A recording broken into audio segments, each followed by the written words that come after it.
Computer based examination centre అండి. ఇప్పుడు మనకి ఇక్కడ ఎంబీబీఎస్ అయిపోయిన తర్వాత ఇండియాకి వెళ్ళి పిల్లలు ఏ విధంగా అయితే నెక్స్ట్ ఎఫ్ఎంజీ ఎగ్జామ్స్ రాస్తారో వాళ్ళకు కూడా అక్కడ పేపర్లెస్ ఎగ్జామ్ ఉంటుంది. దానికి ఈక్వల్గా అంటే ఇక్కడ నుంచే వాళ్ళు దానికి అలవాటు అయి ఉంటారు. ఎగ్జాక్ట్ అక్కడికి వెళ్ళిన తర్వాత హాల్ టికెట్ నెంబర్ ఎంటర్ చేసి ఏ విధంగా అయితే ఎగ్జామ్ స్టార్ట్ చేస్తారో అదే విధంగా ఇక్కడ ఆల్మోస్ట్ 800 మెంబర్స్కి ఇది ఉన్న పక్క హాల్ ఇంత చూసిన హాల్ రెండు కలిపి 800 మెంబర్స్ ఎట్ టైం ఎగ్జామ్ రాయడానికి మంచి కంప్యూటర్ బేస్డ్ ఎగ్జామినేషన్ హాల్స్ ఈ రెండు. సో ఇక్కడ మనం చూస్తున్నాం కదండి, మనం ఇక్కడ చూస్తే మొత్తం అన్నీ కూడా సిస్టమ్స్ ఎలా అరేంజ్ చేసి ఉన్నారో చూసారు కదా. మనకి జనరల్గా నీట్ ఎగ్జామ్ రాసేటప్పుడు కూడా ఇట్లానే అనమాట, మనకి పేపర్లెస్ ఎగ్జామ్ అనేది పెట్టడం జరిగింది. సో స్టార్టింగ్లో తీసుకొచ్చేటప్పుడు చాలామంది ఇబ్బంది పడ్డారు.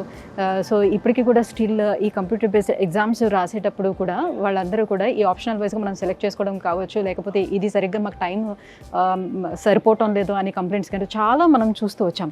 బట్ ఏంటంటే ఇక్కడ ప్రతి దగ్గర ఇంకా రాను ఈ పేపర్లెస్ ఎగ్జామ్సే మనకి ఉండబోతాయి కాబట్టి సో కంప్లీట్గా వాళ్ళు సెమిస్టర్ వైజ్ కావచ్చు, సో ప్రతి ఎగ్జామ్కు కూడా ఈ పేపర్లెస్ ఎగ్జామే వీళ్ళకి అలవాటయ్యే విధంగా ఇక్కడ అరేంజ్ చేయడం అనేది జరిగింది.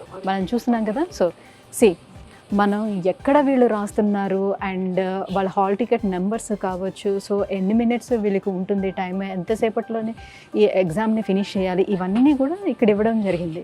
సో దీనివల్ల ఏంటంటే ఇప్పటి నుంచి ప్రిపేర్ అవ్వడం వల్ల సార్ చెప్పినట్లుగా ఫైనల్కి వచ్చేటప్పటికి ఏదైతే ఈ లైసెన్సింగ్ ఎగ్జామ్ అయితే రాస్తారో, ఎఫ్ఎంజీ ఎగ్జామ్ ఏదైతే రాస్తారో, సో దాంట్లోనే వాళ్ళకి ఇబ్బంది రాకుండా ఉండడం కోసం ఇప్పటి నుంచే ఇది ఒక టైప్ ఆఫ్ మనకి ప్రిపరేషన్ అని కూడా చెప్పుకోవచ్చు అనమాట.